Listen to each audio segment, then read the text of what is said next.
Thanks, Mr. Chairman. And actually, Ms. Giannopoulos, if I wanted to make sure I heard you correctly. So based on 2014 report, you said that there was their portfolio was weighted to a 28% exposure to wide-body aircraft. Is that correct? That's correct. Okay.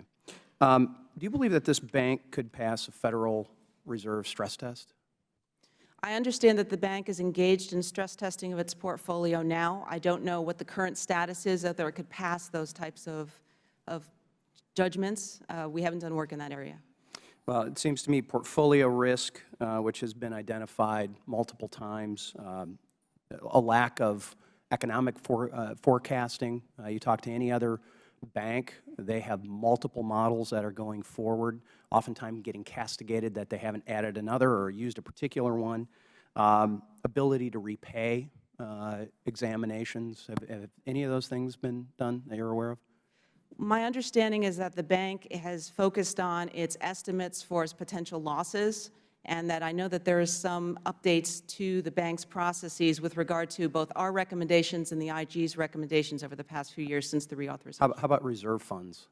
I'm not aware of updates to the processes for reserve funds.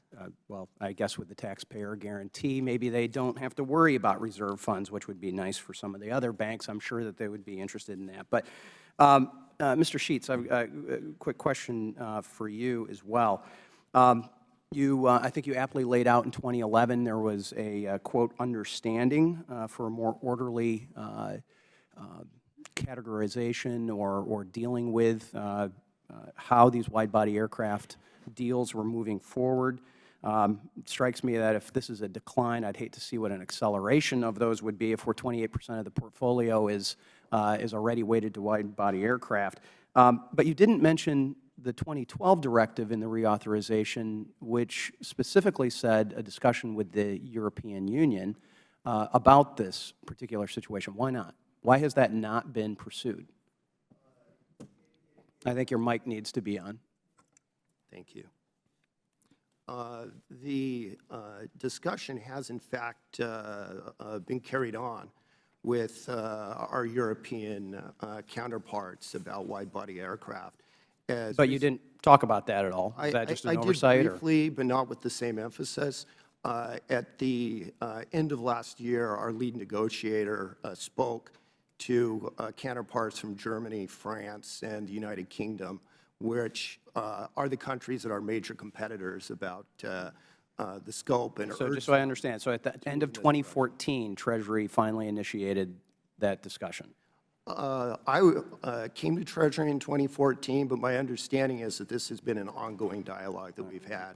And the major challenge we have is, at least so far, these foreign counterparts are not enthusiastic about moving this direction. But we are vigorously. The interesting thing is I have a fair number of contacts in Europe in the legislative branches. They are interested in pursuing that as well. Europe is as, if not even more broke than the United States is, and I think that's absolutely imperative. Mr. Hochberg, early in my remaining minute and a half here, well, actually, before we do that, the OIG, Mr. Thorne, seems this might be falling into your category. You did an audit in 2012 of reauthorization, looking back at 2010 through 2012, prior to the requirements of the 2012 authorization.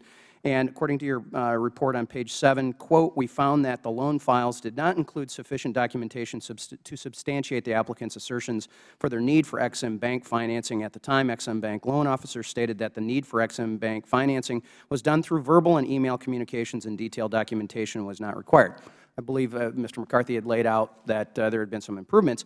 However, you also say at the top of that paragraph, this is the first full paragraph on page 7, OIG has not audited Ex-Im Bank's categorization and reporting of the purpose of loans and long-term loan guarantees required by the authorization. Why in the world not? So we had the work. My question is actually directed to Mr. Thorne, unless it's somehow more appropriate for you. It's not his report. It's one of our audit reports, and okay. He's responsible for inspection reports. So we did the direct loan, direct loan audit, and that was based. It was after the 2012 reauthorization, but it was looking back at the 2010 to 2012 timeframe. So what we had in that report is we've had recommendations in order to put more. So why have you not followed through on that as you were directed in 2012? So in the 2012 reauthorization, we're continuing to review all of these internal control issues. We haven't looked at that. That was nearly, it was 2.5 years ago. It would seem to me that if red flags went up from auditing what had happened in 2012 or 2010 through 2012, and you're directed to do audits of the categorization, which it appears are well off the mark, why not having done that now? Well, I don't read that provision as requiring an OIG audit of that particular area. I believe it was a requirement for the bank reporting, and we're reviewing the bank reporting in that area and adding it to our risk-based audit planning. Mr. Chairman, my time has expired.